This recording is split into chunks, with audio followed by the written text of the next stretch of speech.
Students, आज हम पढ़ने वाले हैं कक्षा 8वीं का अध्याय 13 खाद्य उत्पादन एवं प्रबंधन का भाग 4 पढ़ने वाले हैं। आज हम लोग भाग 3 तक मैंने आप लोगों को हर चीज समझा दिया था। उसमें आप लोगों ने कंपोस्ट खाद, केचुआ खाद के बारे में समझा भी था, साथ ही साथ उसमें उर्वरक के बारे में भी मैंने आप लोगों को बताया था। ठीक है, और साथ ही साथ उसमें फसल चक्र, लास्ट टॉपिक मैंने फसल चक्र ही पढ़ाया था। तो बिल्कुल जिन्होंने पिछला टॉपिक नहीं देखा है, बिल्कुल निकाल लीजिएगा और उसे देखने का प्रयास जरूर कीजिएगा। ठीक है, चलिए आगे बात करते हैं। आज भाग 4 में हम लोग ये मुख्य 5 टॉपिक पढ़ेंगे। उसके बाद गिन चुन के केवल 4 से 5 टॉपिक बच गए, उसके बाद ये अध्याय जो होगा समाप्त हो जाएगा। ठीक है, क्योंकि अध्याय बहुत बड़ा था, इसलिए मैंने कहा था कि आप लोगों को पहले सूचित कर दिया था कि ये थोड़ा सा लंबा जाएगा अध्याय, बहुत बड़ा अध्याय है ये। ठीक है, तो धीरे धीरे करके इसको समाप्त करते जा रहे हैं 5-5 टॉपिक लेकर। ठीक है, तो आज मैं 5 टॉपिक लिया हूँ जिसको आप लोग को पहले बता देता हूँ। तो आज पहला टॉपिक लिया मैंने सिंचाई, उसके बाद फिर उसके बाद पढ़ेंगे हम लोग सिंचाई के साधन, उसके बाद पढ़ेंगे सिंचाई की नवीन तकनीक, स्प्रिंकलर सिंचाई, जिसको हम लोग बौछारा फव्वारा सिंचाई भी कहते हैं। साथ ही साथ हम लोग पढ़ेंगे ड्रिप अथवा टपक सिंचाई के बारे में। उसके बाद पढ़ेंगे निंदाई एवं खरपतवार नियंत्रण, और लास्ट पढ़ेंगे हम लोग फसल संरक्षण। आज का ये 5 टॉपिक है। इसके बाद है ना 5 या 4 टॉपिक और बचा हुआ है। उसके बाद ये अध्याय जो होगा वो क्या हो जाएगा, समाप्त हो जाएगा। तो चलिए सबसे पहले आज बात करते हैं हम लोग सिंचाई। तो जिस प्रकार से मैंने बात किया था है ना कि है ना कोई भी अगर हम पढ़ाई कर रहे हैं उसके लिए जिस प्रकार से रिवीजन जितना ज्यादा जरूरी है, उतना ही पौधों के लिए भी क्या है, सिंचाई जरूरी है।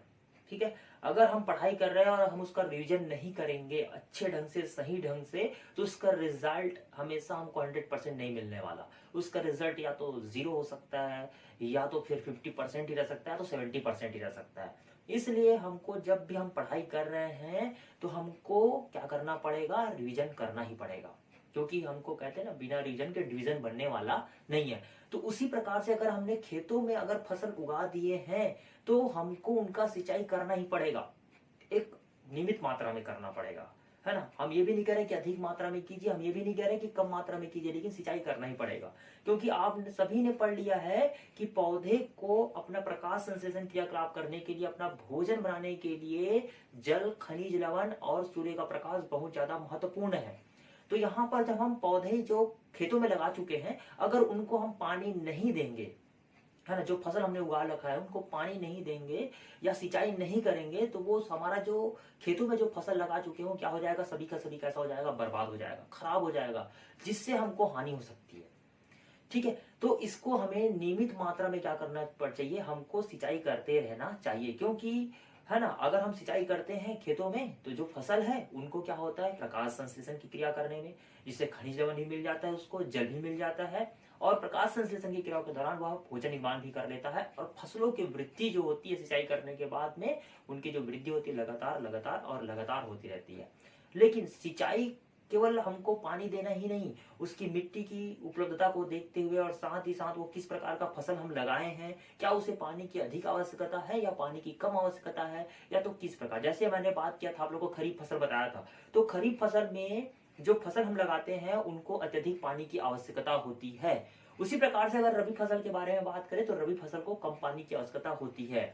तो इस प्रकार से हमें फसलों के आधार पर भी सिंचाई किस रूप से करना चाहिए उसके बारे में भी जानकारी ज्ञात होना चाहिए। ऐसा नहीं कि सिंचाई करना तो ले जाके डाल दिए। ठीक है, तो उसी प्रकार से जब हम पढ़ाई करते हैं तो हमें कौन सा सब्जेक्ट ज्यादा इजी लग रहा है उसका हम बार बार रिवीजन नहीं करते। जो हमको हार्ड लगता है ना उसका बार बार रिवीजन करना चाहते हैं। अरे यार ये मैथ्स नहीं बन रहा, अरे यार ये साइंस का डायग्राम नहीं बन रहा है, तो हम क्या करते हैं, उसका बार बार क्या करते हैं, रिवीजन करते हैं, रिवाइज करते हैं उसको, ताकि ये पेपर में आए तो हम भूले नहीं। ठीक है, अर्थात वो हमारे लिए क्या बन गया, खरीफ फसल बन गया, मैथ्स हमारे लिए खरीफ फसल बन गया। उसको अधिक रिवीजन की आवश्यकता है, अधिक सिंचाई की आवश्यकता है। ठीक है, लेकिन रबी फसल बात करें तो हमारे लिए वो तो हिंदी और संस्कृत जैसा हो गया, जिसको कम रिवीजन की आवश्यकता होती है, कम सिंचाई की आवश्यकता होती है। ठीक है, तो चलिए आगे बढ़ते हैं। इसके बाद फिर हम लोग सिंचाई के साधन में, तो सिंचाई के साधन जैसे कि बात कर सकते हैं कि पहले जमाने में अगर हम बात करते हैं तो सिंचाई के साधन उपलब्ध नहीं थे। तो उस दौरान क्या किया जाता था, आप लोग अपने गांव में तो ये तो देखे होंगे कि बहुत सारा तालाब भी देखे होंगे, लेकिन आजकल जैसे ही शहरीकरण बढ़ते जा रहा है तालाबों की संख्या नगण्य होती जा रही है, ना के बराबर है। ठीक है, पहले अगर एक गांव में पूछते थे हमारे गांव में तो 10 तालाब है, ऐसा सुनने को मिलता था। तो होता क्या था कि जगह जगह क्या किया जाता था, उसको खुदाई करके वर्षा का जो जल था उसको संग्रहित किया जाता था, और वहीं से खेतों में पानी को क्या किया जाता था, सप्लाई किया जाता था, भेजा जाता था और सिंचाई की जाती थी। ठीक है, तो एक तो तालाबों के माध्यम से, दूसरा कुओं के माध्यम से। आपके गांव में भी बहुत सारे कुआं भी था, अभी तो ऐसा होता है कि उसमें बहुत सारे, है ना, वेस्टेज पदार्थों को, अपशिष्ट पदार्थों को उसमें डाल दिया जाता है और वो उसको दबा दिया गया होगा, तो खत्म कर दिया गया होगा गांव से कुआं। तो गांव में पहले, है ना, जगह जगह पर क्या भी मिलता था आपको, कुआं मिलता था, पानी के स्रोत था वो। ठीक है, आसपास आपको खेतों के आसपास भी कुआं देखने को मिलता था, क्योंकि वो सिंचाई के साधन थे। ठीक है, तो कुआं हो गया। बात करूंगा नदियों के माध्यम से, छोटे छोटे नहरों के माध्यम से क्या किया जाता था, सिंचाई किया जाता था, जो आज भी चलता है। लेकिन आज एक आधुनिक युग बन चुका है और आधुनिक युग के माध्यम से ऐसा भी हो रहा है कि केवल क्या हो रहा है कि खेतों में जो बोर वेल्स जो हम लोग लगा देते हैं, उसके माध्यम से भी क्या हो रहा है, सिंचाई पूर्ण रूप से चल रहा है। पहले क्या होता था, कुओं के माध्यम से जो रहट सिंचाई बोलते हैं, बैलों के माध्यम से जो होता था रहट सिंचाई, बात करूंगा मैं घिरनी द्वारा सिंचाई। ठीक है, तो ऐसे बहुत सारा क्या होता था पिछले जमाने में, है ना, ऐसा सिंचाई प्रारंभ था। अभी भी ये गांवों में होता होगा, जहां उपलब्धता नहीं है, पानी की उपलब्धता नहीं है, ये बिल्कुल ये सिंचाई होती है। लेकिन आजकल तो नहर जल योजना भी स्टार्ट कर दिया गया, जिसके माध्यम से खेतों में आसानी से किसानों को क्या मिल जाता है, जलापूर्ति मिल जाती है। और इस दौरान तो वर्षा भी अधिक हुई है, तो किसानों को लाभ भी हुआ है। देखो अभी तक वर्षा हो रही थी, सितंबर माह तक भी आप लोग देखोगे वर्षा हो रही थी। तो इस दौरान क्या हो रहा है कि किसानों को, है ना, जब मौसम जो है, जिस दौरान पानी गिरना चाहिए उस दौरान पानी फुल मिला है उनको, और कुछ जगहों पर हानि भी पहुंचा और कुछ जनों को लाभदायक भी मिला है। तो हम कह सकते हैं कि फसलों की पैदावार के लिए सिंचाई जो है बहुत जरूरी है। तो ये जमाने के हिसाब से था, मतलब पिछले जमाने में अगर हम बात करें तो विभिन्न सिंचाई के अलग अलग क्या थे, है ना, साधन थे जिसके माध्यम से सिंचाई की जाती थी। लेकिन आज एक नवीन तकनीक बन चुकी है, आधुनिक युग में आ चुके हैं, तो सिंचाई के एक नवीन नवीन तकनीक उत्पन्न हो चुके हैं जिसके माध्यम से सिंचाई की जाती है।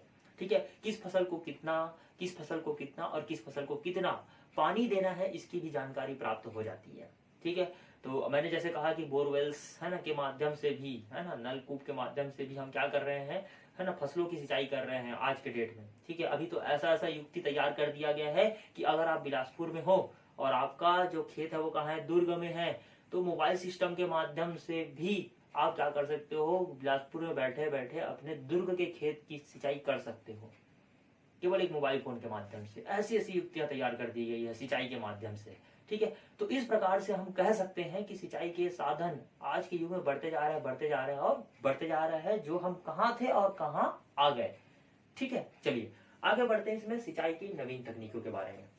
तो सिंचाई की नवीन तकनीक जैसे कि बात कर सकते हैं, यहाँ पर सबसे पहले अगर हम नवीन तकनीक के बारे में बात करते हैं तो स्प्रिंकलर अथवा बौछारी फव्वारा सिंचाई।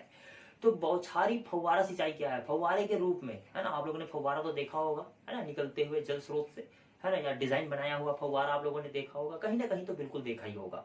तो ये फव्वारा सिंचाई के माध्यम से होता क्या है कि, है ना, जो ऊंची नीची पठार इलाके होते हैं वहां पर क्या होता है कि जो पाइप होता है उनमें, है ना, उच्च दबाव से क्या कहता है, पानी को प्रेशराइज किया जाता है, उसमें भेजा जाता है और उनमें एक युक्ति निकाली जाती है, जगह जगह पर युक्ति निकाली जाती है और उनके ऊपर एक घुमावदार टोटी लगी होती है जिनमें बहुत सारे क्या होते हैं, छिद्र होते हैं।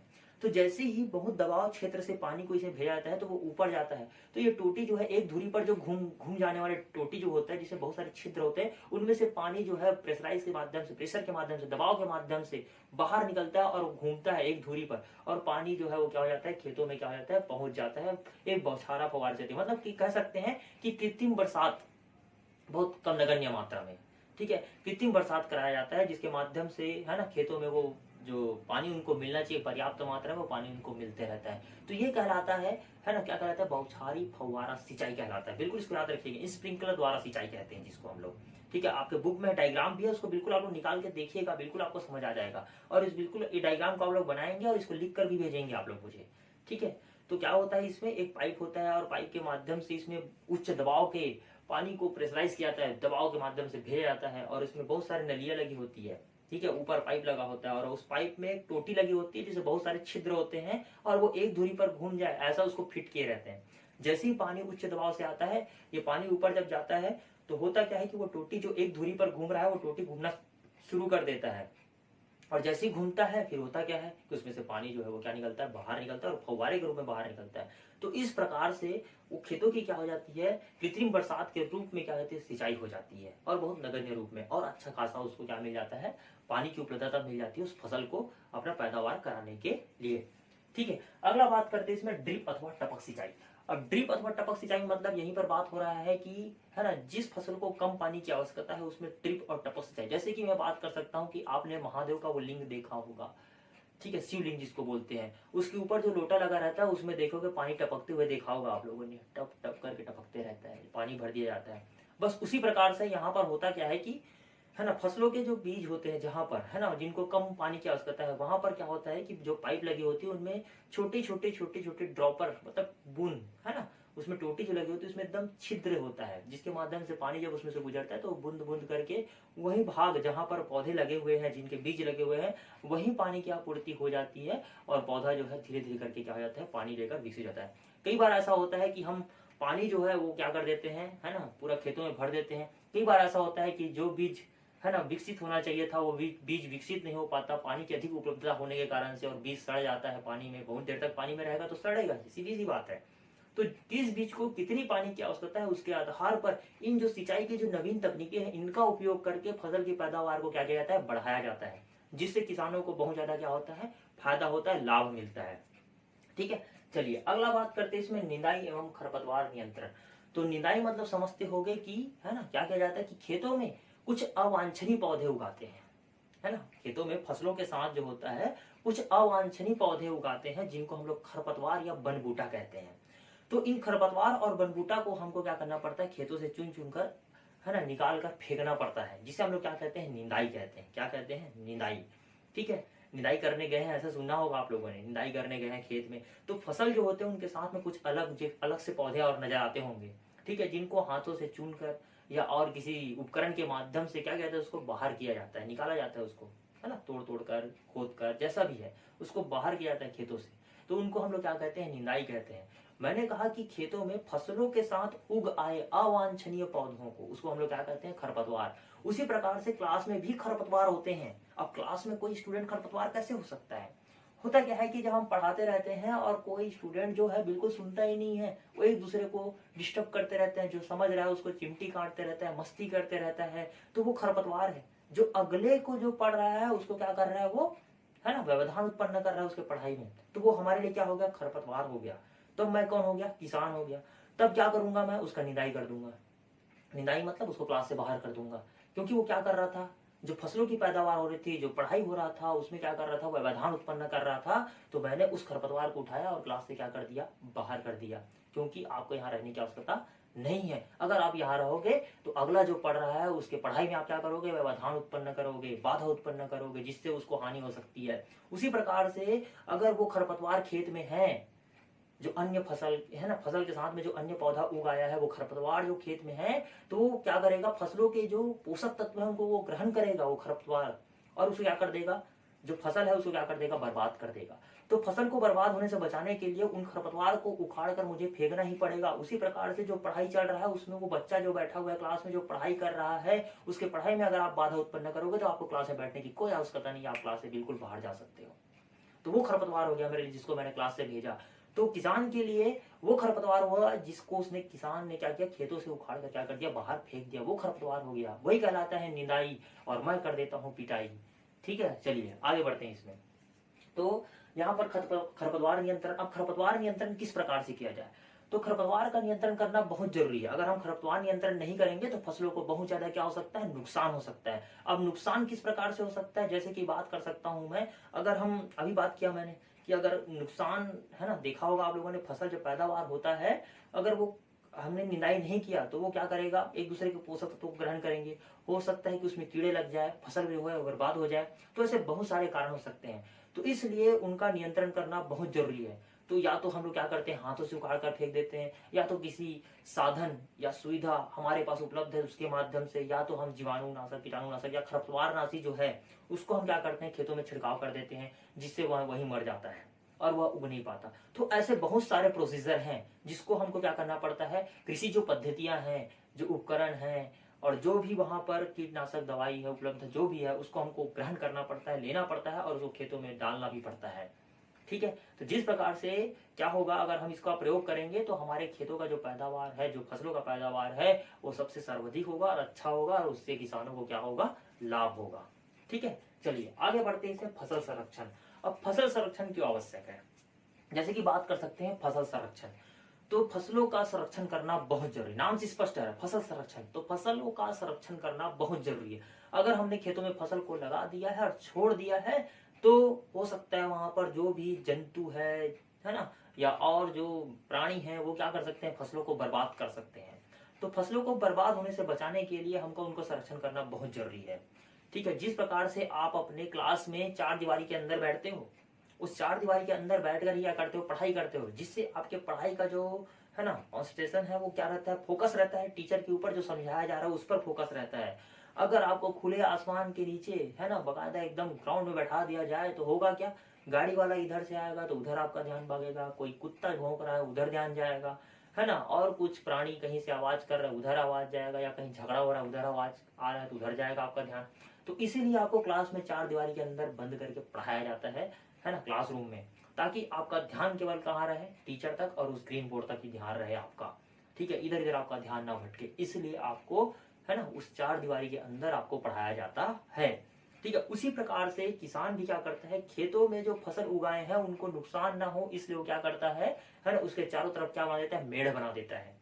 मेढ़ बनाने से होता क्या है कि जो जंतु होते हैं वो जंतु जो है वो खेतों में प्रवेश नहीं कर पाते और फसलों को नुकसान नहीं पहुंचा पाते, ना तो उसको खा पाते हैं। ठीक है, या तो कटीले तारों से क्या कर देते हैं, घेर देते हैं। आजकल तो आप लोगों ने देखा ही होगा, जब खेत बनाते हैं तो मेढ़ ना बनाकर क्या कर देते हैं, सीधा खंबा लगाते हैं व्हाइट कलर का और उसमें कटीले तारों से क्या कर देते हैं, उसको घेर देते हैं, ताकि कोई भी जो आवारा जो पशु है वो उसके अंदर प्रवेश ना कर पाए और खेतों में जो भी फसल उगा है उसको नष्ट ना कर पाए। ठीक है, तो इस प्रकार से हम क्या कर सकते हैं, फसल का संरक्षण कर सकते हैं। दूसरा प्रोसीजर ये भी अपना सकते हैं कि जैसे उदाहरणता बात करते हैं कि अब चलो ये तो हमने कटीले तार लगा दिए तो उसमें चलने वाले जो जंतु थे वो तो नहीं आ पाए, लेकिन जो उड़ने वाले जंतु हैं वो तो आकर क्या कर सकते हैं, उसको है ना नष्ट कर सकते हैं। तो हम क्या करते हैं, खेतों में काग भगोड़ा, है ना, काग भगोड़ा जानते होगे आप लोग, है ना, बांस की डंडी होती है और उसमें आपके घर में जो भी फटा पुराना जो कपड़ा है उसको बांस में एक पुतला बनाकर, एक मटकी में चेहरा बनाकर उसको लटका दिया जाता है और वो हवा के माध्यम से वो हिलते रहते हैं, है ना। तो ऐसा लगता है कि खेत में कोई व्यक्ति खड़ा हुआ है जो है ना फसलों की देख रेख कर रहा है। तो ऊपर से उड़ने वाला जो पक्षी है वो आकर भी फसलों को नुकसान नहीं पहुंचा पाता। तो इस प्रकार से भी फसलों का क्या किया जाता है, संरक्षण किया जाता है।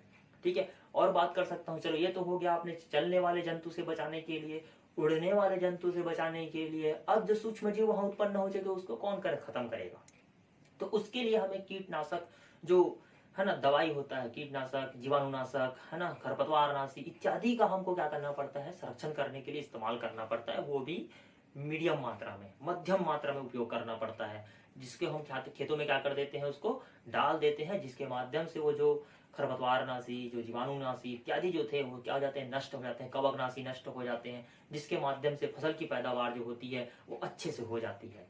ठीक है, और बात कर सकते हैं चौथा नंबर की, जब भी हम खेतों में फसलों को जब बो रहे हैं उससे पहले हमको खेतों की जुताई जो है वो बहुत अच्छे ढंग से करनी चाहिए। अगर खेतों की जुताई अगर अच्छे ढंग से किए हुए हैं तो उसमें जो भी कीड़े मकोड़े या जो भी इल्ली है वो ऊपर आ जाते हैं और धूप की गर्मी से क्या हो जाते हैं, मर जाते हैं। तो हमें जब भी खेतों में फसल उगाना है तो हमको जो भूमि का चयन जो किए हैं उनमें जो जुताई करेंगे उसको अच्छे ढंग से करना चाहिए और सही ढंग से करना चाहिए। जब जुताई सही ढंग से होगा और जब उसमें इल्ली कीड़े मकोड़े जो भी है अगर वो बाहर आते हैं तो धूप की गर्मी से मर जाएंगे, तो अगले बार जब उसमें फसल बोगे, बीज बोगे, तो वो कभी आपके लिए नुकसानदेह नहीं होने वाला और आपकी फसल की पैदावार बहुत अच्छी होगी। ठीक है, चलिए पांचों नंबर बात करते हैं इसमें, जैसे कि उदाहरणता बात कर सकता हूं कि फसल संरक्षण के लिए हम पांचों नंबर उपाय क्या अपना सकते हैं। तो इसके लिए अच्छा उपाय यह है कि हम क्या करेंगे, इसमें फसल चक्रण, फसल चक्रण बहुत जरूरी है। अगर हम फसलों को बदल बदल कर बो रहे हैं तो भूमि की जो उपजाऊ क्षमता है वो क्या होती है, बरकरार रहती है, बनी रहती है, बहुत अच्छा रहता है। ठीक है, तो जैसे मैंने बताया था कि फसल चक्र में आपको बताया था कि विषयों को बदल बदल कर पढ़ने और पढ़ाने में भी मजा आता है और आपको पढ़ने भी मजा आता है। तो उसी प्रकार से अगर हम खेतों में फसल को बो रहे हैं तो फसलों को भी हमको क्या करना पड़ेगा, बदलना पड़ेगा, बदल बदल कर बोना पड़ेगा। कभी हमने धान लगाया, कभी चना लगाया, तो कभी गेहूं लगाया, है ना, तो कभी सरसों लगा दिया। तो इस प्रकार से हमको क्या करना पड़ेगा, उसको है ना, मतलब खरीफ फसल, रबी फसल, जायद फसल के माध्यम से उसको बोना पड़ेगा। अगर हम ऐसा करते हैं तो वो खेत भी खुश रहेगा, उसकी मिट्टी भी खुश रहेगी और बार बार उसकी जुताई भी होते रहेगी, तो उसकी जो भूमि की उपजाऊ क्षमता है वो भी बरकरार रहेगी और सही रहेगी, और जिससे आपके खेतों के जो संरक्षण है वो पूर्ण रूप से हो सकता है, जिससे आपके कभी हानि होने वाला नहीं है। ठीक है, तो इस प्रकार से मैंने आज आप लोगों को ये 5 टॉपिक पढ़ाया। बिल्कुल आप लोगों को ये 5 टॉपिक समझ आया होगा। जहां समझ नहीं आया बिल्कुल मैं बार बार कहता हूं, आप लोगों को हर एक वीडियो में कहता हूं कि वीडियो को रिवर्स फॉरवर्ड करके जरूर देखिएगा। और जो भी मैंने आप लोग को होमवर्क दिया है, कौन सा वाला होमवर्क दिया है आप लोगों को, सिंचाई की नवीन तकनीक, स्प्रिंकलर और है ना ड्रिप सिंचाई, ये दोनों को आप लोगों को डायग्राम को बनाना है और लिखना है, और लिखकर आप लोगों को मुझे क्या करना है, भेजना भी है। ठीक है, तो आज के लिए इतना बहुत है।